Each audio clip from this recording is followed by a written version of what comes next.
projekti meeskond koosneb 2 liikmest. Mina projektijuht Dagmar. Meie projekti nimi on Kurepesa ja tegevuspiirkonnaks valisime meie kodulinna Valga. Kurepesa on meie esimene projekt ja varem pole projekti koostanud. Meie projekti eesmärgiks on muuta lastekodu laste igapäevaelu vaheldusrikkamaks ja huvitavamaks. Toon välja ellu viidud tegevused, mida oleme koos lastega teinud.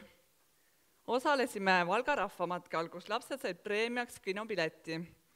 Õhtuti oleme käinud mängimas lastega lauamänge ja liikumismänge. Koos lastega valmistasime sõbraposti, mille illustreerisid lapsed ise ja hiljem valmistasid sõpradele kaarte, mille nad postitasid sinna.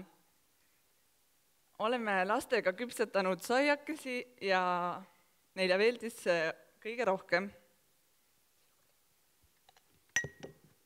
Sõpruse jäädvustamiseks punus iga laps oma sõbrale käepaela. Meie projekti partneriteks olid Valga põhikooli ja Valgamaa kutseõppekeskuse heatahtlikud annetajad. Kogumiskarpidest saadud tulu eest korraldasime küpsetamisõhtu. Kõik ettevõtmised, mida me lastele korraldasime, jäädvustasime suures koguses piltidega. Kajastasime oma projektis toimunud üritusi Facebooki lehel. Ellu viidud tegevused on lastele mõjunud väga positiivselt. Nad said sellest väga innustust ja ootasid iga järgnevat tegevust.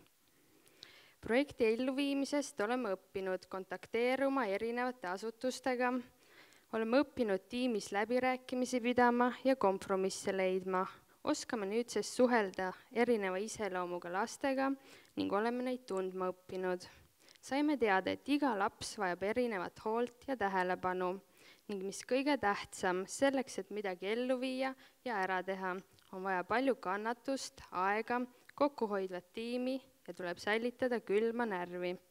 Lõpetuseks tahaksime tänada meie juhendajaid Kerlit ja Karrot ning suurepärast Entrumi meeskonda. Aitäh!